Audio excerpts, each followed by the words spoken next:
ಸ್ಥಾಯಿ ಸಮಿತಿಗೆ ಸಂಬಂಧಪಟ್ಟಂತೆ ನಿಬಂಧನೆ, ನಿಯಮ ಮತ್ತು ಕೋರ್ಟ್ನಲ್ಲಿ ಬಂದಿರತಕ್ಕಂಥ ತೀರ್ಪು ಉಲ್ಲೇಖ ಇದೆ.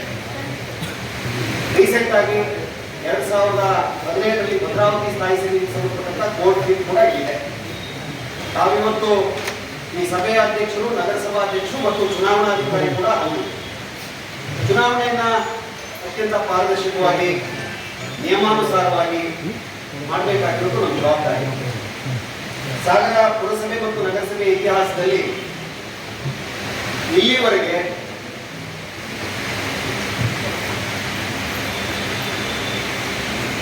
ಆ ಹಿನ್ನೆಲೆ ಒಳಗೆ ಗೌರವಾನ್ವಿತ ಶಾಸಕರಾಗಿ ನಗರಸಭೆಯ ಆಡಳಿತದ ಮೇಲೆ ಕಾಳಜಿ ಹೊಂದಿ ನಮಗೆಲ್ಲರಿಗೆ ಪ್ರೇರಣೆ ಕೊಡಲಿಕ್ಕೆ ಮಾನ್ಯ ಶಾಸಕ ನಗರಸಭೆಯನ್ನ ಇನ್ನಷ್ಟು ಜನಪರವಾಗಿ ಆಡಳಿತವನ್ನು ತರಲು ಸಹಕಾರಿ ಕೂಡ ಆಗಿದೆ. ಅದಕ್ಕೆ ಅವರ ಆಗಮನವನ್ನು ಅತ್ಯಂತ ಅಧ್ಯಕ್ಷತೆಯ ಮಾಡಬಾರದು. ಅದೊಂದು ಅಧಿಕಾರ ಸ್ಥಾನ ಅನ್ನೋದಕ್ಕಿಂತ ಆರ್ಥಿಕವಾಗಿ ಆಡಳಿತಾತ್ಮಕವಾಗಿ ಯಾವುದಾದ್ರೂ ಓರೆಕೋರೆಗಳಿದ್ರೆ ಅದನ್ನ ಸರಿಯಾದ ತರ ನೋಡಲಿಕ್ಕಿರ್ತಕ್ಕಂಥ ವೇದಿಕೆ.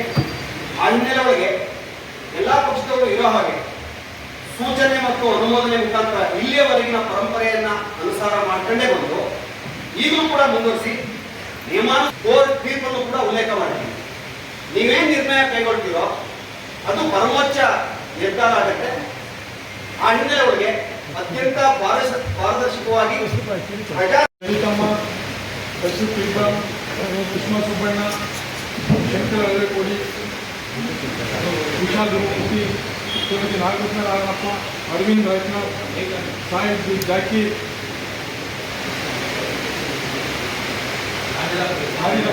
ಉಮೇಶ್ ಅಣ್ಣ, ನಾವು 11 ಜನ ಸದಸ್ಯರು ಇವತ್ತು ನಾವು ಇದಕ್ಕೆ ಆಗಬೇಕಂತ ತಮ್ಮ ಲೆಟರ್ ಕೊಡ್ತಾ ಇದ್ದೀವಿ.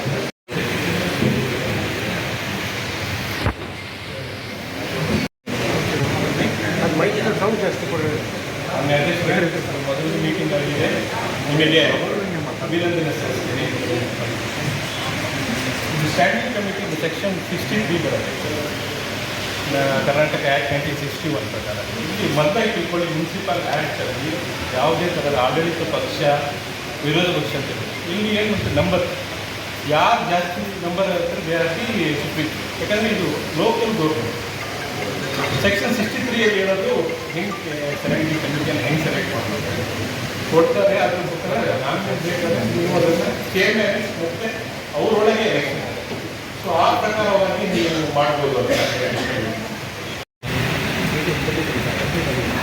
ಮುನ್ಸಿಪಲ್ ಆಕ್ಟ್ 1977 ಸೆಕ್ಷನ್ 56 ಏನು ಪ್ರಕಾರ ಸ್ಪರ್ಧಿಸಿದ ಅಭ್ಯರ್ಥಿಗಳ ಸಂಖ್ಯೆಯು ಸ್ಥಾನಗಳ ಸಂಖ್ಯೆಗಿಂತ ಹೆಚ್ಚಾಗಿದ್ದರೆ ಸಭೆಯಲ್ಲಿ ಹಾಜರಿರುವ ಸದಸ್ಯರ ಮತಗಳನ್ನು ಮತ ಮಾಡುವ ಮೂಲಕ ತೆಗೆದುಕೊಳ್ಳತಕ್ಕದ್ದು. ಮುಖ್ಯವಾಗಿ ಒಂದು ಪುರಸಭಾ ಆಯುಕ್ತ ರಹಸ್ಯ ಮತದಾನವನ್ನು ಬಳಸಲು ಸಾಕಷ್ಟು ಏರ್ಪಾಡು ಮಾಡತಕ್ಕದ್ದು ಕಾನೂನನ್ನು ಹೇಳ್ತೀವಿ. ನಮ್ಮದು ಸಾಗರ ನಗರಸಭೆಗೆ ನಾವು ಈಗ ಚುನಾವಣಾ ಯಾಕೆ ಏನಾಗುತ್ತೆ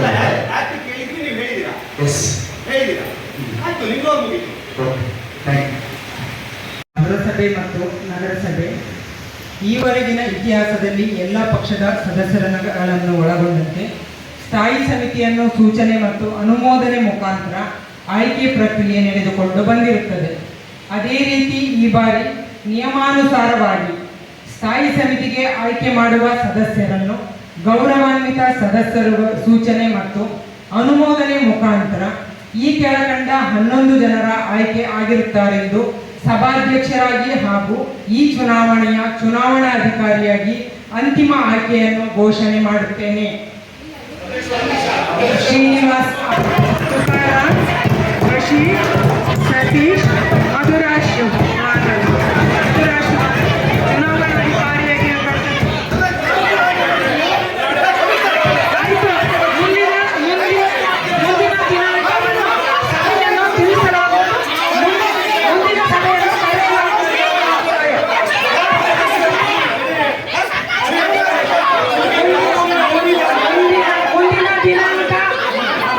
ದಿನಾಂಕ ಮತ್ತು ಸಮಯವನ್ನು ತಿಳಿಸಿ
ಸದಸ್ಯ ಬಾಂಧವರು ದಯವಿಟ್ಟು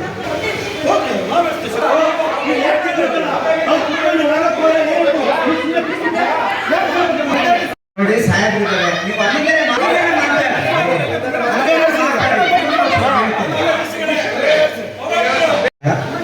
ನಾನು ಆ್ಯಕ್ಟನ್ನು ಹೇಳಿದೆ. ಆ್ಯಕ್ಟನ್ನು ಹೇಳೋದು ನನ್ನ ಕೆಲಸ.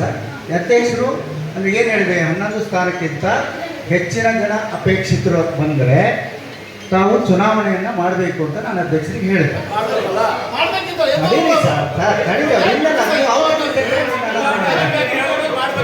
ಸರ್ ಹೇಳಿ, ಆ್ಯಕ್ಟ್ ಏನು ಹೇಳುತ್ತೆ, ಕಾರ್ಯದರ್ಶಿ ಆದವನು ಅಧ್ಯಕ್ಷರ ಚುನಾವಣಾಧಿಕಾರಿ ಅಧ್ಯಕ್ಷರ ಗಮನಕ್ಕೆ ತರೋದು ಅವ್ರಿಗೆ ಜವಾಬ್ದಾರಿ ಒಂದು.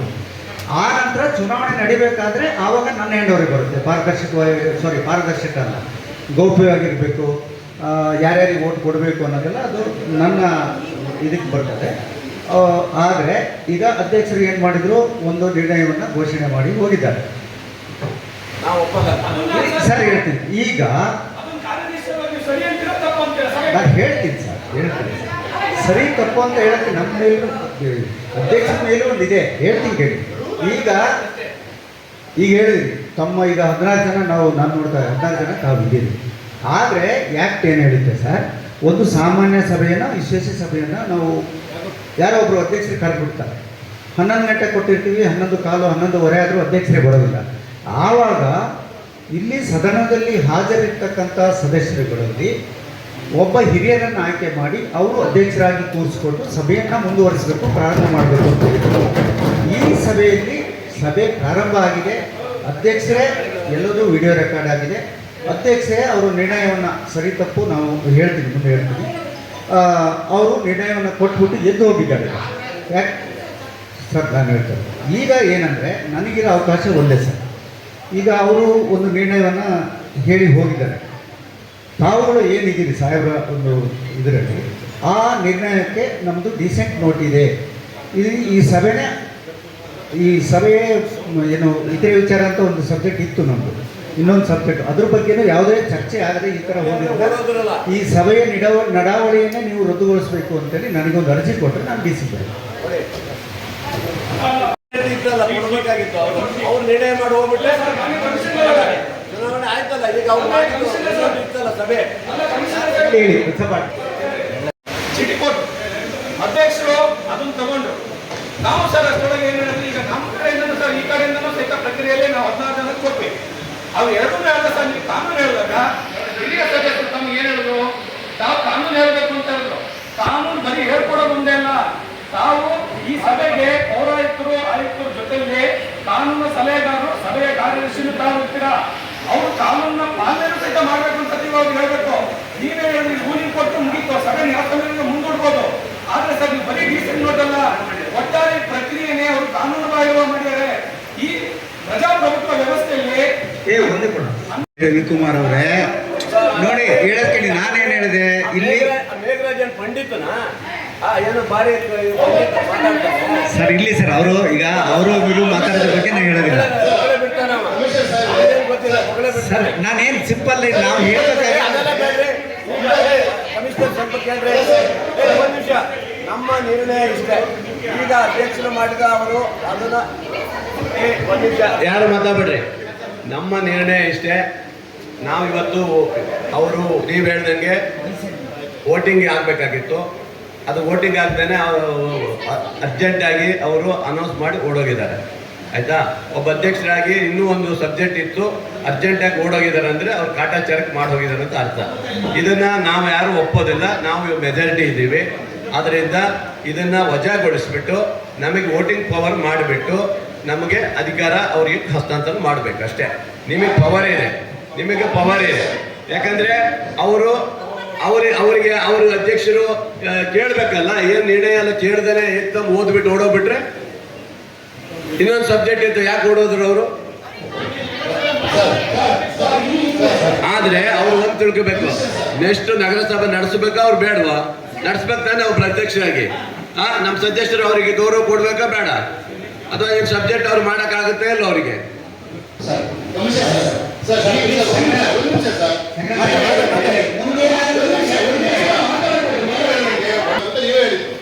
ಒಂಬತ್ತು ಪ್ಲಸ್ 11 ಲೀಸ್ ಇದೆ.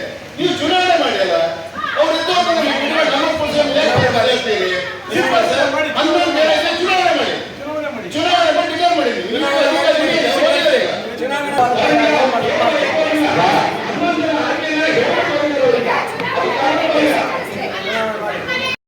ಮುಂದೆ ಏನೇ ಅಂತ ನಾನು ಹೇಳಿಬಿಡ್ತೀನಿ ನೋಡಿ. ಎಲ್ಲದೂ ರೆಕಾರ್ಡ್ ಆಗ್ತಾ ಇದೆ, ಸುಮ್ಮನೆ ನಾವು ಯಾವುದು ಕಾನೂನು ಬಿಟ್ಟು ಹೇಳೋಕ್ಕಾಗಲ್ಲ. ಮೇಡಮ್, ಲಲಿತಮ್ಮ ಮೇಡಮ್, ಪ್ಲೀಸ್ ಕೇಳ್ರಿ, ಹೇಳೋದು ಮುಂದೆ ಏನಾಗುತ್ತೆ.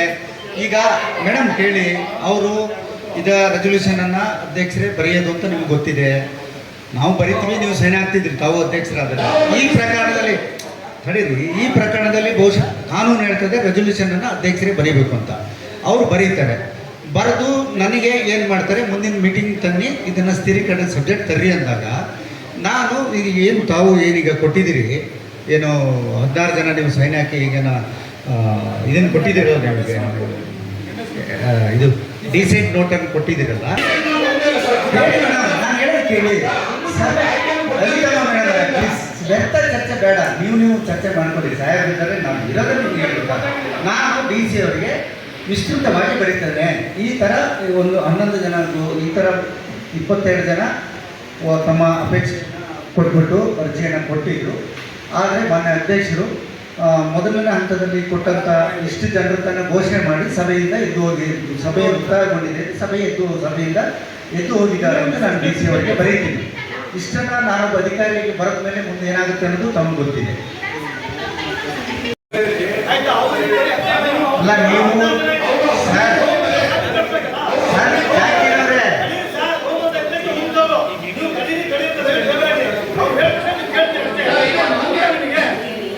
ಏನಪ್ಪ ನಾನು ಅನುಭವ ನಾನೇನು ಬರೀಬೇಕು ಮತ್ತೆ ಬರೀಬೇಕು. ಮಾನ್ಯತೆ ಏನಂತ DC ಬರೀರಿ, ಮತ್ತೆ ಚುನಾವಣೆ ಆಗಿದೆ.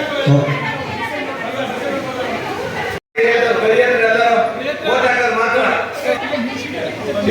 ಹೋಗಲಿ.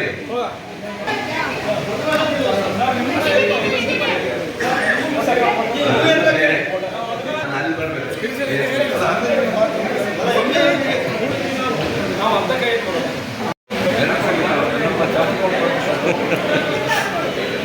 ಸಂಕೀರ್ಣ ನಿಮ್ಗೇನು ಬರ್ತಿದೆ?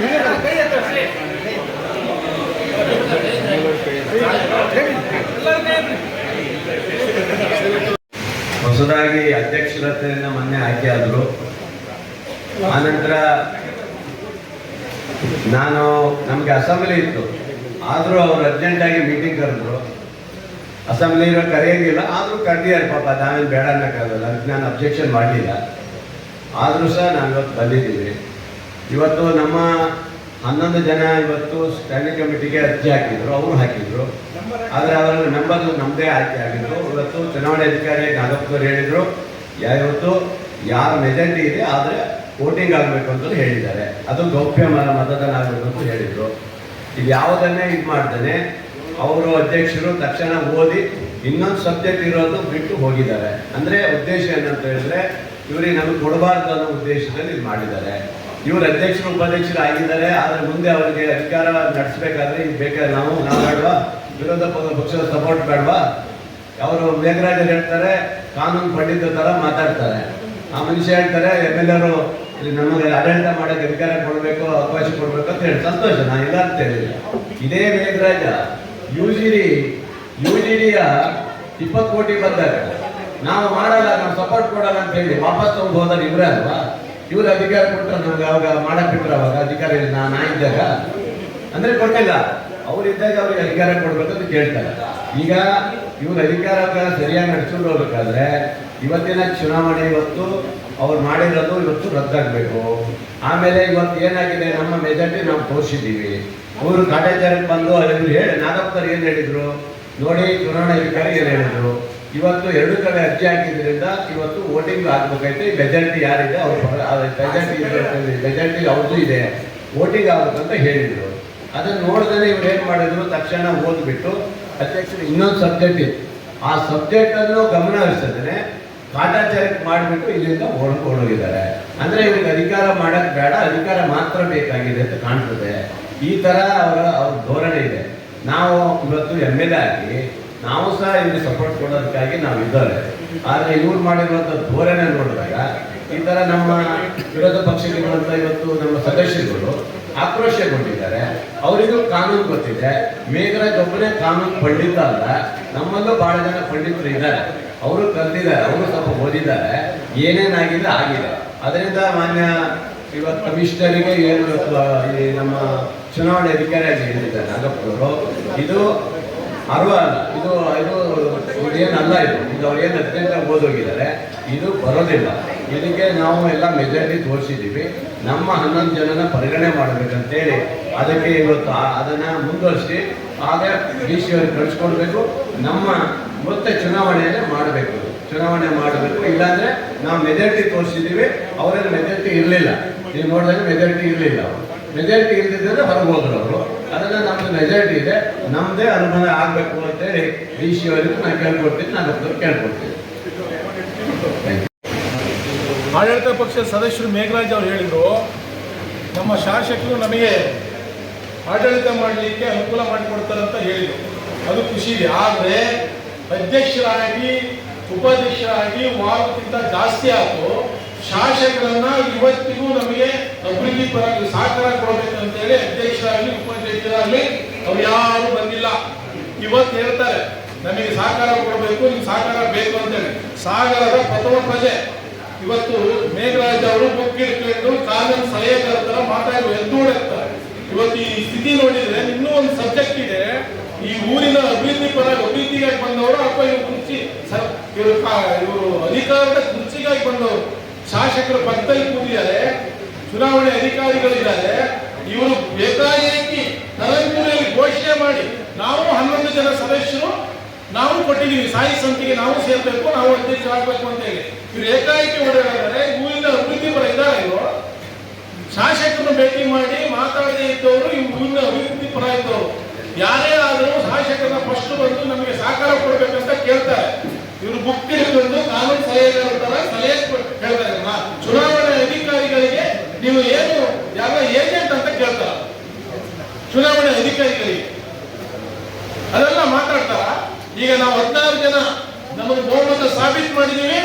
ಇವತ್ತು ನಮ್ಮದೇ ಸ್ಥಾಯಿ ಸಮಿತಿ ಅಧ್ಯಕ್ಷ ಆಗಲೇಬೇಕು.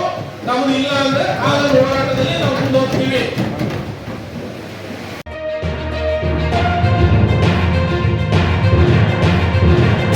ಮೆಜಾರಿಟಿ ಇರುವಂಥದ್ದು ನಮ್ಮಲ್ಲಿತ್ತು. ಇವತ್ತು ಚುನಾವಣಾ ಅಧಿಕಾರಿಯಾಗಿ ನಾಗಪ್ಪನವರು ಹೇಳಿದ್ರು, ಇವತ್ತು 11 ಜನ ಅರ್ಜಿ ಕೊಟ್ಟಿದ್ದರಿಂದ, ನೀವು ಕೊಟ್ಟಿದ್ದರಿಂದ ಇದು ಚುನಾವಣೆ ಆಗಬೇಕು, ಗುಪ್ತ ಮತದಾನ ಆಗಬೇಕಂತ ಅವ್ರು ಹೇಳಿದ್ರು ಸಹ ತಕ್ಷಣ ಅದನ್ನು ಇವರು ಓದ್ಬಿಟ್ಟು ತಕ್ಷಣ ಅಧ್ಯಕ್ಷರು ಉಪಾಧ್ಯಕ್ಷರು ಹೋಗಿದ್ದಾರೆ. ಅವರ ಏನು ಆಡಳಿತ ನಡೆಸುವಂಥವ್ರು ಅಷ್ಟು ಹೋಗಿದ್ದಾರೆ. ಕಾನೂನು ಪಂಡಿತರ ಥರ ಮೇಘರಾಜ್ ಭಾಷಣ ಹೊಡಿತಾರೆ, ಇನ್ನೊಂದು ಹೊಡಿತಾರೆ. ನಾನು ಅಧ್ಯಕ್ಷ ಇವತ್ತು MLA ಅವರು ಬಂದಿದ್ದಾರೆ, MLA ಅವರು ಇಲ್ಲಿ ಬಂದಿದ್ದಾರೆ, ನಮಗೆ ಅಧಿಕಾರಕ್ಕೆ ಇದು ಮಾಡೋಕ್ಕೆ ಸಹಕಾರ ಕೊಡಬೇಕಂತ ಹೇಳ್ತಾರೆ. ಇದೇ ಮೇಘರಾಜ ಹಿಂದಿನ ಸಭೆಯಲ್ಲಿ UGD 20 ಕೋಟಿ ತಂದಿದ್ದಕ್ಕೆ ನಮಗೆ ಇವತ್ತು ಅನುಮೋದನೆ ಇಲ್ಲ ಅಂತೇಳಿ ತಿರಸ್ಕಾರ ಮಾಡಿ ಅವತ್ತು ಸಭೆಯಿಂದ ಮುಂದೆ ಹಾಕಿದ್ದು ಇದೇ ಮೇಘರಾಜು ಅವರ ತಂಡ. ನಾನು ಅವ್ರಿಗೆ ಸಂಪೂರ್ಣ ಸಪೋರ್ಟ್ ಕೊಡುವಂಥ ರೀತಿಯಲ್ಲಿ ಇದ್ದಾಗ ಇವತ್ತು ನನಗೆ ಹೇಳ್ತಾರೆ ನೀವು ಸಪೋರ್ಟ್ ಕೊಡಬೇಕು, ನಮ್ಮ ಅಧಿಕಾರ ಮಾಡೋಕ್ಕಂತ ಇವತ್ತು ಅವ್ರು ಹೇಳ್ತಾ ಇದ್ದಾರೆ. ಅವತ್ತು ಯಾಕೆ ತಿರಸ್ಕಾರ ಮಾಡಿದ್ರು? ಇವತ್ತು ಆ ತಿರಸ್ಕಾರ ಮಾಡಿ ಅವತ್ತು ಮಾಡಿದಂಥವ್ರು ಇವತ್ತು ನಾವು ಅವರಿಗೆ ಸಪೋರ್ಟ್ ಮಾಡಬೇಕು. ನಾವು ಸಪೋರ್ಟು ನಗರ ಅಭಿವೃದ್ಧಿಗಾಗಿ ಒಬ್ಬ MLA ಆಗಿ ಖಂಡಿತ ನಾವು ಮಾಡ್ತೀವಿ. ನಾವು ಅವರು ಅಧ್ಯಕ್ಷರು ಆದಮೇಲೆ ನಾನೇ ಸ್ವತಃ ಅವ್ರಿಗೆ ಅಭಿನಂದನೆ ಸಲ್ಲಿಸಿ ಅಭಿನಂದನೆ ಮಾಡಿ ಹೋಗಿದ್ದೀನಿ. ಇಷ್ಟೆಲ್ಲ ಆದರೂ ಸಹ ಇವತ್ತು ಇವರು ಮಾಡಿರುವಂಥ ಇದರಲ್ಲಿ ತಕ್ಷಣ ಏನೂ ಇದು ಮಾಡ್ದೇನೆ ತಕ್ಷಣ ಓದ್ಬಿಟ್ಟು ಅಧ್ಯಕ್ಷರು ಓಡೋಗಿದ್ದಾರೆ. ಇದು ಕಾನೂನು ಬಹಿರವಾಗಿ ಆಗಿದೆ. ಇದು ಅಧ್ಯಕ್ಷರದ್ದು ಅಲ್ಲ. ತಾಯಿ ತಂದೆಗೆ 11 ಜನ ಅದು ಅನುಮೋದನೆ ಆಗಿಲ್ಲ. ನಾವೆಲ್ಲರೂ ಒಂದು ತೀರ್ಮಾನ ಮಾಡಿ ಮತ್ತೆ ನಾವು ಕೊಟ್ಟಿದ್ದೀವಿ.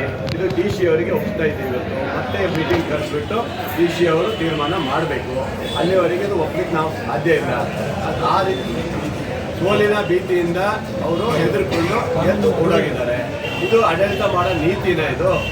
ಅದರ ಅಧ್ಯಕ್ಷರಾಗಿ ಕುತ್ಕೊಂಡು ಅವರ ತಾಳ್ಮೆಯಿಂದ ಕೇಳ್ಕೊಂಡು ವೋಟಿಂಗ್ ಪವರ್ ಇನ್ನೊಂದು ಕೇಳಬೇಕಾಗಿತ್ತು. ಯಾವುದೋ ಕಾನೂನು ಓದೋ ಥರ ಪಂಡಿತ ಥರ ಈ ಮೇಘರಾಜ ಬಾಯಿ ಬಡ್ಕೋತಾರ ಅಲ್ಲಿ, ಅದು ಬಿಟ್ಟರೆ ಬೇರೆ ಏನೂ ಇಲ್ಲ. ಇದು ನಮಗೇನಂದರೆ ಈ ಒಂದು ಆಡಳಿತ ಈ ನಗರದ ಜನರಿಗೆ ಅನುಕೂಲ ಆಗಬೇಕನ್ನೋದು ನಮ್ಮದು ಇದೆ ಇವತ್ತು. ಅದರಿಂದ ನಾವು ಇವತ್ತು ಸಪೋರ್ಟ್ ನಮ್ಮ ಫುಲ್ ಇರೋದ್ರಿಂದ ಇವರು ಮಾಡಿರೋವಂಥದ್ದು ಅನ್ಯಾಯ, ಇದು ಖಂಡನೆ ಮಾಡಿದ್ದೀವಿ ನಾವು ಇವತ್ತು. ಆದ್ದರಿಂದ ಇದನ್ನು ಈಗಾಗಲೇ ನಿರ್ಣಯ ಆಗದೇ ಇದು DC ಹೋಗ್ಬೇಕಂತ ನಾವು ಹೇಳಿದ್ದೀವಿ. ನಾವೆಲ್ಲ ನಾವೆಲ್ಲರೂ ಒಮ್ಮತದಿಂದ ಇವತ್ತು ಸೈನ್ ಹಾಕಿ ಮತ್ತೆ ನಾವು ಕೊಟ್ಟಿದ್ದೀವಿ. 16 ಜನ ನಾವು ಕೊಟ್ಟಿದ್ದೀವಿ. ಅದರಿಂದ ನಮಗೆ ಬಹುಮತ ಇದೆ, ವೋಟಿಂಗ್ ಆಗಿದೆ, ನಮಗೆ ಮಾಡಬೇಕು. ಈ ಸಭೆ ಸಿದ್ಧವಾಗಿದೆ ಅಂತ ತಿಳ್ಕೊಂಡು ಗಳಿಸ್ಕೊಡ್ತಾರೆ. ಮತ್ತೆ ಇದಾಗಬೇಕು. ಒಂದು ವೇಳೆ ಮಾಡಿದ್ರು ನಾವು ಬಿಡೋದಿಲ್ಲ, ಮತ್ತೆ ಕಾನೂನು ಹೋರಾಟ ಮಾಡ್ತೀವಿ. ಮತ್ತೆ ಬಿಡೋದಿಲ್ಲ ನಾವು. ಇಷ್ಟು ಜನನ ನಾವು ಮತ್ತೆ ಅದ್ರ ಬಗ್ಗೆ ತನಿಖೆ ಮಾಡ್ತೀವಿ, ಕಾನೂನು ಹೋರಾಟಕ್ಕೂ ಮಾಡ್ತೀವಿ, ಬಿಡೋದಿಲ್ಲ ನಾವು. ಮತ್ತೆ ಅವರು ಈ ಥರನೂ ಮಾಡಿದರೆ ಮುಂದೆ ನಾವು ಆಡಳಿತ ಮಾಡೋಕ್ಕೆ ನಾವು ಸಹಕಾರ ಕೊಡೋಕ್ಕಾಗೋದಿಲ್ಲ. ಹೌದು, ಯಾಕಂದರೆ ಈ ಥರ ಧೋರಣೆಗಳು, ಈ ಥರ ಒಂದು ಏನಂದರೆ ಬರೀ ಅಧಿಕಾರಕ್ಕಾಗೇ ಇದ್ದಾರೆ ಅವರು. ಮತ್ತೇನು ಬೇರೆ ಇಲ್ಲ ಅವರಿಗೆ. ಅಧಿಕಾರ ಎಷ್ಟು ದಿನ ಇದೆ ಅಧಿಕಾರ? ಇನ್ನೊಂದು 7-8 ತಿಂಗಳ ಅಧಿಕಾರ ಇದೆ ಅಷ್ಟೇ. ಅಷ್ಟಕ್ಕೆ ಯಾಕೆ ಇಷ್ಟು ಓದಾಡ್ತಾರೆ ಅವರು? ಅದರಿಂದ ವಿರೋಧ ಪಕ್ಷವನ್ನು ಸಮಾನತೆ ತಗೊಂಡು ಹೋಗೋದಿದ್ರೆ ಮಾತ್ರ ಅವ್ರಿಗೆ ಅಧಿಕಾರ ಮಾಡೋಕ್ಕೆ ಅನುಕೂಲ ಆಗುತ್ತೆ. ಇಲ್ಲಿ ಬರೀ ರಾಜಕೀಯಕ್ಕೋಸ್ಕರ ಇವರು ಮಾಡ್ತಾ ಇದ್ದಾರೆ, ಅದರಲ್ಲಿ ಅನ್ಯಾಯ ಹೇಳಿದ್ದೀನಿ. ಆಮೇಲೆ ಶಾಲೆಗಳಿಗೆ ಅನುದಾನ ಜಾಸ್ತಿ ಕೊಡಬೇಕಂತ ಕೇಳಿ, ಶಿಕ್ಷಣಕ್ಕೆ ಒತ್ತು ಕೊಡಬೇಕು, ಆರೋಗ್ಯಕ್ಕೆ ಒತ್ತು ಕೊಡಬೇಕು ಅಂತ ಕೇಳಿದ್ದೇನೆ. ನಮ್ಮ ಆರೋಗ್ಯ ಏನು ನಮ್ಮ ಹಾಸ್ಪಿಟ್ಲನ್ನು ಮೇಲ್ದರ್ಜೆಗೇರಿಸಬೇಕು, ಜಿಲ್ಲಾ ಮಟ್ಟದ ಆಸ್ಪತ್ರೆ ಮಾಡಬೇಕಂತೇಳಿ ಈಗಾಗಲೇ ಮನವಿ ಮಾಡಿದ್ದೇನೆ. ಅದರ ಜೊತೆಗೆ ನಮ್ಮ ರಸ್ತೆಗಳಿಗೆ ಒತ್ತು ಕೊಡಬೇಕು, ಹೆಚ್ಚು ಒತ್ತು ಕೊಡಬೇಕಂತ ಕೇಳಿದ್ದೀವಿ. ಸುಮಾರು ಒಂದು 10 ಲಿಸ್ಟ್ ಮಾಡಿ ಕೊಟ್ಟಿದ್ದೀವಿ. ಯಾವುದು ಅನುದಾನ ಬರ್ತದೋ ಅದನ್ನು ನಾವು ಖಂಡಿತ ಸರ್ಕಾರಕ್ಕೆ ಮನವಿ ಮಾಡಿದ್ದೀರಿ. ಅದರಿಂದ ಬಡ್ಜೆಟಲ್ಲಿ ನಾಳೆ ಏನು ಕೊಡ್ತಾರೆ ನೋಡಬೇಕು, ವೆಚ್ಚ ಮಾಡ್ತಾರೆ. ಇವತ್ತಿನ ಪೇಪರಾಗಿ ನೋಡಿದೆ, ಮಾಜಿ ಶಾಸಕರು ಸಾಗರದ ಅಭಿವೃದ್ಧಿ ಭಾಳ ಆಗಿ ಕೊಟ್ಟಿದ್ದಾರೆ. ನೋಡಿದೆ ಪೇಪರಲ್ಲಿ. ನಮ್ಮ ಆಡಳಿತ ಸೌಧ ಅವರೇ ತಂದಿದ್ದಂತೆ, ನಾಚಿಕೆ ಆಗ್ಬೇಕು ಅವರಿಗೆ. ಕಾಗೋಡು ತಿಮ್ಮಪ್ಪ ತಂದು 10 ಕೋಟಿ ಕೊಟ್ಟರು, ನಾನು ಮೊನ್ನೆ 4 ಕೋಟಿ ಚಿಲ್ಲರೆ ಕೊಟ್ಟಿದ್ದೀನಿ. ಅವ್ರು ಒಂದು ನಯ ಪೈಸೆ ಇಲ್ಲ. ಆಡಳಿತ ಸೌಧ ನಂದು ಅಂತ ಹಾಕ್ಕೊಂಡಿದ್ದಾರೆ. ಇದರಲ್ಲೇ ಗೊತ್ತಾಗುತ್ತೆ ಇವರು ಸುಳ್ಳು ಎಷ್ಟಿದೆ ಅನ್ನೋದು ಗೊತ್ತಾಗುತ್ತೆ. ಜೋಗ ಪ್ರಾಧಿಕಾರಕ್ಕೆ ಅನೌನ್ಸ್ ಮಾಡಿದ್ರು, ₹1 ಬಿಡುಗಡೆ ಮಾಡಿಲ್ಲ. 90 ಕೋಟಿ ಬಿಡುಗಡೆ ಮಾಡಿದ್ದು ನಾನು. ಈಗ ಅದು ಅವರು ಜೋಗ ಪ್ರಾಧಿಕಾರ ಅಭಿವೃದ್ಧಿ ಮಾಡಿದ್ದಾರಂತೆ. ಅಂದರೆ ಸುಳ್ಳು, ಎಲ್ಲವೂ ಸುಳ್ಳೆ. ಯಾವುದೇ ಕಟ್ಟಡ ಮಾಡಿಲ್ಲ. ಜೂನಿಯರ್ ಕಾಲೇಜಿಗೆ ಒಂದಿಷ್ಟು ಕಟ್ಟಡ ಕೊಟ್ಟಿದ್ದು ಬಿಟ್ಟರೆ ಬೇರೆ ಯಾವುದೇ ಅವ್ರ ಕಟ್ಟಡ ಇವತ್ತು ಮಾಡಿದ್ದು ದಾಖಲೆಗಳಿಲ್ಲ. ಅವ್ರು ಅಭಿವೃದ್ಧಿ ಮಾಡಿದ್ದು ಒಂದೇ ಗಣಪತಿ ಕೆರೆ. ಅದಕ್ಕಾಗಿ ನಾಳೆ ಗಣಪತಿ ಕೆರೆ ಸ್ವಚ್ಛತೆಗೆ ಇಟ್ಕೊಂಡಿದ್ದಾರೆ ಪಾಪ. ಯಾಕಂದರೆ ಅದು ನೆನಪು ಬಂದೇ ಬರುತ್ತೆ ಅವರಿಗೆ, ಪ್ರತಿ ವರ್ಷದ ಅದು ಆಗುತ್ತೆ. ಅದು ಆಮೇಲೆ ಎಣ್ಣೆ ಅಂಗಡಿ ಮತ್ತು ಅದು ಎರಡೇ ಬಿಟ್ಟಿದ್ದು ಬಿಟ್ಟರೆ ಬೇರೆ ಅಭಿವೃದ್ಧಿ ಅವರು ಅಭಿವೃದ್ಧಿನೇ ಮಾಡಿದಾಗಿದ್ರೆ ಜನ ಅವ್ರನ್ನ ಯಾಕೆ ಸೋಲಿಸ್ತಿದ್ರು? ಅಭಿವೃದ್ಧಿ ಹರಿಕಾರ ಅಂತ ಹೇಳ್ಕೊಂಡು ಹೋದ್ನಲ್ಲ, ಹಾಗಾದ್ರೆ ಜನ ಯಾಕೆ ಅವ್ನು ಸೋಲಿಸಿದ್ರು? ಅಂದರೆ ಬೋಗಸ್ಸು, ಯಾವುದು ಅಭಿವೃದ್ಧಿ ಮಾಡಿದ್ದೇನೂ ಇಲ್ಲ, ಎಲ್ಲ ಸುಳ್ಳು. ಆಮೇಲೆ ಇದು ಹೇಳಿದ್ದಾರೆ, ಏನು ನಮ್ಮ ಇವರಿಗೆ ಬಗರು ಇದ್ರದ್ದು ಎಂಥದ್ದು ನಮ್ಮ ಮುಳುಗಡೆ ಸಂತ್ರಸ್ತರದ್ದು ಏನು ಹಕ್ಕುಪತ್ರ ಏನು 9,000 ಅರ್ಜಿ ವಜಾ ಇತ್ತು, ಅದಕ್ಕೆ ಹೋರಾಟ ಮಾಡಿದ್ದಂತೆ. ಯಾವ ಹೋರಾಟ ಮಾಡಿದ್ರಿ? ಹೋರಾಟ ಮಾಡಿದ್ದು ನಾವು ಮುಳುಗಡೆ ಸಂತ್ರಸ್ತರಿಗಾಗಿ ಹೋರಾಟ ಮಾಡಿದ್ದು. ಈ ಪಾಪಿಯಿಂದಲೇ ಇವತ್ತು 9,000 ಜನ, 9,000 ಕುಟುಂಬ ಇವತ್ತು ಅನಾಥ ಆಗಿದೆ. ಇವತ್ತು ಮುಳುಗಡೆ ನಾಯಕ ಅಂತ ಹೇಳ್ಕೊಂಡು ನಾಚಿಕೆ ಆಗ್ಬೇಕು ಇವರಿಗೆಲ್ಲ ಇವತ್ತು ಹೇಳ್ಕೊಂಡು ಬರ್ತಾ ಇದ್ದಾರೆ. ಹೋರಾಟ ಮಾಡಿದಂತೆ. ಯಾವ ಹೋರಾಟ ಮಾಡಿದ್ದ? ಇದೇ 3 ಜನ ಇವ್ರ ಪಾಪಿಗಳು ಇವತ್ತು ಅನ್ಯಾಯ ಮಾಡಿದ್ರು. 9,000 ಅರ್ಜಿ ವಜಾ ಆಗಿದೆ ಇವತ್ತು ಇವರಿಂದಲೇ ಇವತ್ತು ಹೋರಾಟ ಮಾಡಿದ್ದು. ನಾವು ವಿರೋಧ ಪಕ್ಷ ಇದ್ದಾಗ ಶಿವಮೊಗ್ಗದಲ್ಲಿ ಮುಖ್ಯಮಂತ್ರಿಗಳು, ಉಪಮುಖ್ಯಮಂತ್ರಿಗಳು ಮಧು ಬಂಗಾರಪ್ಪ ನೇತೃತ್ವದಲ್ಲಿ ಪಾದಯಾತ್ರೆ ನಾವು ಮಾಡಿದ್ದೀವಿ. ಈ ಪಾಪಿಗಳು ಯಾರೂ ಮಾಡಿಲ್ಲ. ಇವರು ಯಾರು 3 ಜನ ಅಂದರೆ MP ಸೇರ್ಯಾರೆ. ಆಮೇಲೆ ರೂರಲ್ ಇದ್ದಿದ್ದಲ್ಲ ಅಶೋಕ್ ನಾಯ್ಕ, ಅವನು ಸೇರ್ಕೊಂಡು ಇವರೆಲ್ಲ ಅನ್ಯಾಯ ಮಾಡಿದ್ದಾರೆ ಬಿಟ್ಟರೆ ಬೇರೆ ಏನು ಇಲ್ಲ ಇವರು. ಅದರಿಂದ ಎಲ್ಲ ಬೋಗಸ್ಸು. ಇವತ್ತು ಪೇಪರ್ ಹಾಕೊಂಡಿದ್ದು ನೋಡಿದೆ, ಅದಕ್ಕೆ ನಿಮಗೆ ಹೇಳಿದ್ದೀನಿ. ಸರ್ ಸರ್ಬ ರಸ್ತೆ ಅಗಲೀಕರಣಕ್ಕೆ ಆಗಿದೆ, ರೆಡಿ ಆಗಿದೆ. ಸರ್ಬ ರಸ್ತೆ ಅಗಲೀಕರಣಕ್ಕೆ 28 ಕೋಟಿ ರೂಪಾಯಿ ಬಿಡುಗಡೆ ಮಾಡಿದ್ದೀನಿ. ಮತ್ತು ನಮ್ಮ ಹೈವೇ ಅಗಲೀಕರಣಕ್ಕೂ ದುಡ್ಡು ಬಿಡುಗಡೆ ಮಾಡಿದ್ದೀನಿ. ಆಮೇಲೆ ನಮ್ಮ ಕೆಳದಿ ರಸ್ತೆಗೂ 5.5 ಕೋಟಿ ಬಿಡುಗಡೆ ಮಾಡಿದ್ದೀನಿ. ನಮ್ಮ ಹೊಸನಗರ ರಸ್ತೆಗೂ 5.5 ಕೋಟಿ ಬಿಡುಗಡೆ ಮಾಡಿದ್ದೀನಿ. ಎಲ್ಲವಕ್ಕೂ ಯಾವುದಕ್ಕೆ ಹಣಕಾಸಿನ ಕೊರತೆ ಇಲ್ಲ. ಈಗಾಗಲೇ ಕೆಲಸಗಳು ನಡೀತಾ ಇದ್ದಾವೆ. ಬಿಜೆಪಿ ಪ್ರಮುಖವಾದ ಆರೋಪ ಹೋದ ವಾರ ಅಧ್ಯಕ್ಷ ಉಪಾಧ್ಯಕ್ಷ ಚುನಾವಣೆಯಲ್ಲಿ ಮಾಡಿದೆ. ಏನಾಯ್ತು ಅನ್ನೋದು ಸಾರ್ವಜನಿಕರಿಗೆ ತಿಳಿಬೇಕಲ್ಲ. ಮೊನ್ನೆ ನಾನು ಅಧ್ಯಕ್ಷರಿಗೆ ವಿಶ್ ಮಾಡಿ ಇಲ್ಲಿ ಬರ್ಬೇಕಾದ್ರೆ ಇವರಿಗೂ ವಿಶ್ ಮಾಡಿದೆ. ಆನಂತರ ಒಂದಿಷ್ಟು ಜನ ನನಗೆ ಧಿಕ್ಕಾರ ಮತ್ತು ಭಾರಿ ಅಗ್ರೆಸಿವ್ ಮಾತಾಡ್ತಾ ಇದ್ರು. ನಾನು ಹಿಂಗೆ ಹೋಗೋಣಂತ ಮಾಡಿದೆ. ನಾನು ಅದಕ್ಕೆ ಏನು ಮಾಡಿದೆ, ಯಾಕೆ ಹೋಗ್ಬೇಕಪ್ಪ, ನಾನು MLA ಹಿಂಗೆ ಹೋಗ್ಬೇಕು, ಬ್ಯಾರಿಕೇಡ್ ತೆಗಿರಿ ಅಂತ ತೆಗೆದಿದ್ವಿ. ಅಷ್ಟೇ ಬಿಟ್ಟರೆ ಬೇರೆ ಏನಿಲ್ಲ. ಬ್ಯಾರಿಕೇಡ್ ತೆಗೆದಾಗ ಏನಾದ್ರು ಸ್ವಲ್ಪ ಆಚೀಚೆ ಆಗಿರ್ಬೋದು, ತಳ್ಳಿರ್ಬೋದು, ಏನಾದ್ರು ಆಗಿರ್ಬೋದು. ಅಂದರೆ ಅವನು MP ಅವ್ರು ಬರಲಿಲ್ವಾ? MP ಅವ್ರು ಬಂದವರು ನಮ್ಮವ್ರಿಗೆ ರೋಪ್ ಹಾಕಿ, ಆಮೇಲೆ ಪೊಲೀಸ್ನವ್ರು ರೋಪ್ ಹಾಕಿ, ನೀನು ಪೊಲೀಸ್ ಅಧಿಕಾರಿ ಎಷ್ಟು ವರ್ಷ ಅಂತ MP ಅವ್ರು ಕೇಳಿದ್ರು, ಶಾಶ್ವತ ಅಂತ ಕೇಳಿದ್ರು. ಅಂದ್ರೆ ಅವ್ರು ಮಾಡ್ಬೋದಾ? MP ಅವರೇ ಏನು ಪೊಲೀಸ್ ಒಂದು ವ್ಯವಸ್ಥೆ ಮಾಡ್ಕೊಂಡಿತ್ತು, ಅದನ್ನು ಮುರಿದವರೇ ಅವರು, ಒದ್ದವರೇ ಅವರು. ಅವ್ರ ಮೇಲೆ ಕೇಸ್ ಮಾಡಿದ್ದೀವಿ ನಾವು ಬಿಟ್ಟಿಲ್ಲ, ನಾವು ಕೇಸ್ ಮಾಡಿದ್ದೀವಿ. ಹಂಗಾಗಿ ನಮ್ದು ಯಾವ್ದು ಆ ಥರ ದೌರ್ಜನ್ಯ ನಾವು ಮಾಡಿಲ್ಲ. ನಾವು ಹೋಗ್ಬೇಕಾದ್ರೆ ಆ ಕಡೆ ಹೋಗಿದ್ದೀವಿ ನಾವು, ಅಷ್ಟು ಬಿಟ್ಟರೆ. ಯಾಕಂದ್ರೆ ಅವ್ರು ಅಷ್ಟು ಕೂಗೋದೇನಿತ್ತು, ನಾನೇ ಶುಭಾಶಯ ಹೇಳಿದ್ದೀನಿ ಬಂದು, ಒಳ್ಳೇದಾಗಲಿ ಶುಭ ಆಗಲಿ ಅಂತ ಹಿಂಗೆ ಹೇಳ್ತಾ ಬಂದರೆ ಒಂದಿಷ್ಟು ಜನ ಏನು BJP ಅಂದರೆ ಫಸ್ಟಿಂದ ಹುಟ್ಟಿದಂಗೆ ಮಾಡ್ತಾರೆ, ಅದರಲ್ಲೇ ಹುಟ್ಟಿದಂಗೆ ಮಾಡಿದ್ದಾರೆ. ಅವ್ನು ಮನ್ನಿತ್ತ ನಮ್ಮ ಜೊತೆ ಆಚೆಗೆ ಹೋದವ, ಅವ ಏನೋ ಭಾರಿ ಕೂಗಾಡ್ತಾನೆ. ಅವನು ಕೆ ಶಿವಪ್ಪ ಮಗ, ಅವನು ಮನ್ನಿತ್ತಾಗಿದ್ದು ಆಚೆಗೆ ಹೋದವ, ಅವ ಏನು BJP ಪಕ್ಕ RSS ಅವನು. ಈಗೆಲ್ಲ ಮನೆ ಚಡ್ಡಿ ಹಾಕುತ್ತಾ ಇದ್ದಾನೆ. ಸರ್, ಈಗ ಈ ಅವರ ಕಾಲದಲ್ಲಿ ಸಾಗರದಲ್ಲಿ ಫ್ಲೆಕ್ಸ್ ಸಂಸ್ಕೃತಿ ಅನ್ನೋದು ಭಾಳ ಸಿಕ್ಕಾಪಟ್ಟೆ ಆಗಿತ್ತು. ಏನಂದರೆ ಆಕಾಶ ಕಾಣ್ದಿರೋ ರೀತಿಯಲ್ಲಿ ಸಣ್ಣ ಇದಕ್ಕೂ ಫ್ಲೆಕ್ಸ್ಗಳನ್ನು ಹಾಕತ್ತಿದ್ದಾರೆ. ಸೊ ನೀವೊಬ್ಬರಿಗೂ ಸೆನ್ಸಿಬಲ್ ಪರಿಸರ ಪರವಾದಂಥ ಒಬ್ಬ ಶಾಸಕರು, ನಿಮ್ಮ ಕಾಲದಲ್ಲಿ ಸ್ವಲ್ಪ ಇದು ಅದೇ ಥರ ಮುಂದುವರಿದಿದೆ ಅನಿಸ್ತಾ ಇದೆ. 5 ವರ್ಷಗಳ ಕಾಲ ನಂದು ಒಂದು ಫ್ಲೆಕ್ಸಿ ಹಾಕಕ್ ಬಿಟ್ಟಿಲ್ಲ. ನಂದು ಒಂದೇ ಒಂದು ಫ್ಲೆಕ್ಸಿಯನ್ನು ಹಾಲಪ್ಪ ಹಾಕಕ್ ಬಿಟ್ಟಿಲ್ಲ. ಆ ಚಾಲೆಂಜಿಂದ ನಮ್ಮ ಹುಡುಗರು ಹಾಕಿದ್ದಾರೆ. ಅದು ಅಭಿಮಾನದಿಂದ ನನ್ನ ಸಾಹೇಬನ ಫೋಟೋ ಹಾಕ್ಲಿಕ್ಕೆ ಬಿಡಲಿಲ್ಲ. 5 ವರ್ಷ ತಡೆ ಹಿಡಿದ್ರು, ಹಾಕಿದ್ರು. ಇವತ್ತು 28ಕ್ಕೆ ಹಾಕಿದರೆ 29 ಬೆಳಿಗ್ಗೆ ರಾತ್ರಿ ಸಂಜೆ ಕ್ಲೀನು ಕಿತ್ತಾಕ್ಬಿಡ್ತಿದ್ರು. ಆ ಥರ ನಮ್ದು ಇರಲಿಲ್ಲ. ನಾನು ಸಾಮಾನ್ಯ ಜನರಿಗೆ ಅವ್ರದ್ದು ಸಹ ಅವ್ರ ಕಟೌಟ್ ಹಾಕೋಕ್ಕೂ ಬಿಟ್ಟಿದ್ದೀನಿ, ನಮ್ಮ ಕಟೌಟ್ ಹಾಕೋಕ್ಕೂ ಬಿಟ್ಟಿದ್ದೀನಿ. ಯಾವುದೇ ಅಡೆತಡೆ ನಾವು ಮಾಡಲಿಲ್ಲ. ಆದರೆ ಅಭಿಮಾನಪೂರ್ವಕವಾಗಿ ಹುಟ್ಟಿದಬ್ಬಕ್ಕೆ ಹಾಕಿದ್ದಾರೆ, ಅದು ಬಿಟ್ಟರೆ ಬೇರೆ ಏನಿಲ್ಲ. ಮುಂದೆ ಅದನ್ನೇನು ಇಟ್ಕೊಳ್ಳೋದಿಲ್ಲ. ಆದರೆ ಈ ಥರ ಮಾಡಿದ್ದಿದೆಯಲ್ಲ, ಒಬ್ಬ ಮಾಜಿ ಶಾಸಕನ ಇವತ್ತು ಫ್ಲೆಕ್ಸ್ ಹಾಕಬಾರ್ದು, ಅವನು ಇಲ್ಲಿ ಕಾಣಬಾರ್ದು ಅಂತ ಹೇಳಿ ಏನು ಅಂತ ದ್ರೋಹ ಮಾಡಿದ್ರಲ್ಲ, ಅವನ ಫೋಟೋನೇ ಅವನು ಯಾರು ಹಾಕ್ದಂಗೆ ಆಗಿದೆ ಇವತ್ತು ಅಷ್ಟೇ. ನಾವು ಮಾತ್ರ ಅವ್ನ ಫೋಟೋ ತೆಗಿಯೋಕೆ ಹೋಗಲ್ಲ. ಯಾಕಂದರೆ ಆ ಫೋಟೋ ತೆಗೆದ್ರೆ ಏನು ಇದ್ರೆ ಏನು, ಅದು ಹಂಗೆ ಇದ್ದೇ ಇಲ್ಲ. ಜನನೇ ತೆಗೆದಾಕ್ಯಾರ ಅವನು. ಇನ್ನು ಆ ಫೋಟೋ ಇಟ್ಕೊಂಡು ನಾವೇ ಮಾಡೋದು ಅವ್ನು ಫೋಟೋ. ಸರ್, ಅವತ್ತು ನಗರಸಭೆಯ ಅಧ್ಯಕ್ಷ ಉಪಾಧ್ಯಕ್ಷ ಚುನಾವಣೆ ಸಮಯದಲ್ಲಿ ಮೆಟ್ಲಿಂದ ಕೆಳಗಡೆ ಹಿಡಿದು ಬರ್ತಾ ಮುಖ್ಯವಾದ ಪ್ರಶ್ನೆಯನ್ನು ಹೇಳಿದರು. ನಮ್ಮದೇ ಅಧಿಕಾರ ಹಿಡಿದು ಮುಂದಿನ ನಗರಸಭೆ ಚುನಾವಣೆಯಲ್ಲಿ ಗೆದ್ದೇ ಗೆಲ್ತೀವಿ, ಅಧಿಕಾರಕ್ಕೆ ಬಂದೇ ಬರ್ತೀವಿ ಅಂತ. ಅದಕ್ಕೆ ಪೂರಕವಾದಂಥ ಒಂದು ಅಭಿವೃದ್ಧಿ ಕೆಲಸಗಳು ಆಗಬೇಕಲ್ಲ ಸರ್?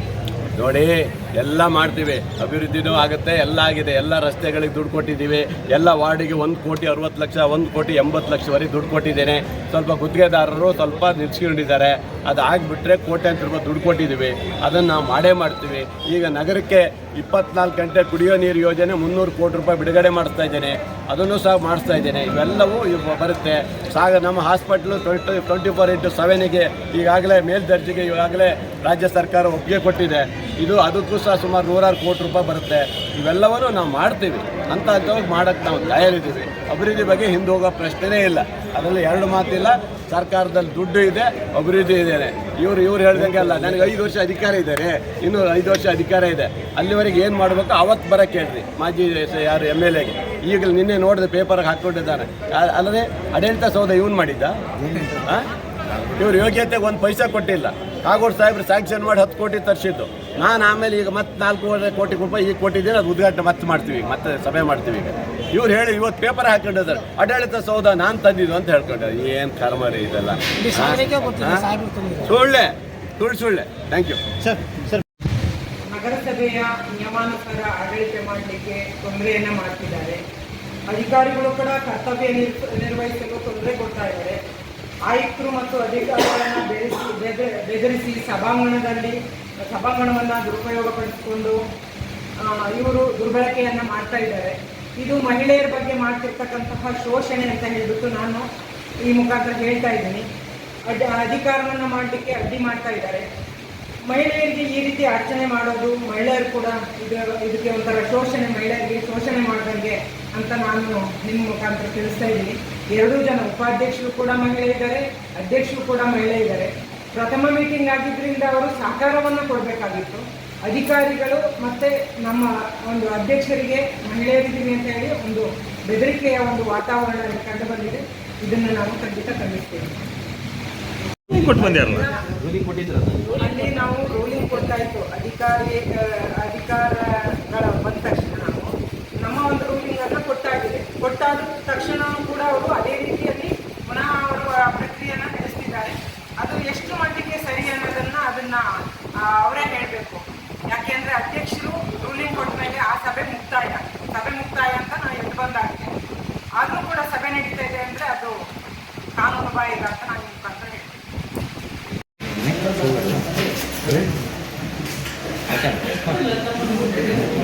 ಈ ದಿನ ಸಾಗರದ ನಗರಸಭೆಯ ಸ್ಥಾಯಿ ಸಮಿತಿಯ ಸದಸ್ಯರ ಆಯ್ಕೆಯ ಸಭೆ ನಡೆದಿದೆ.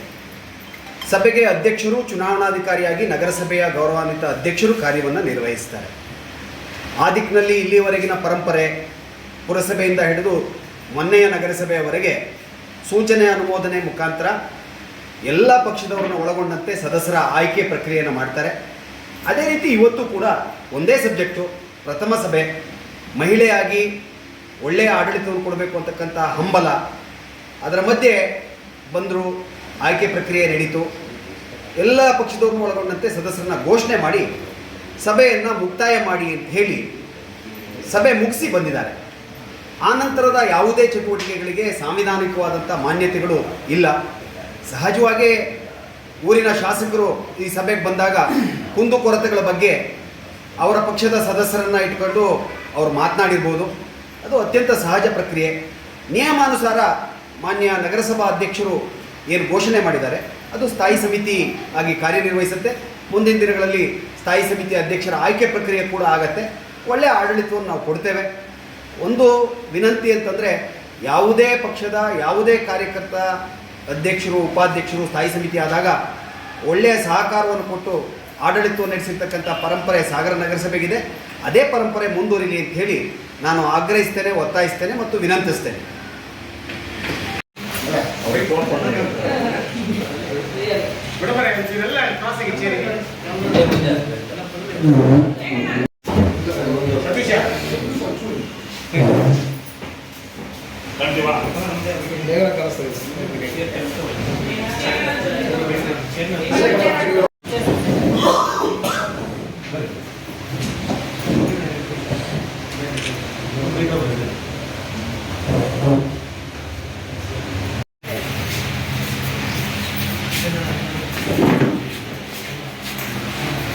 ಅಧ್ಯಕ್ಷರು ರೆಸಲ್ಯೂಷನ್ ಬುಕ್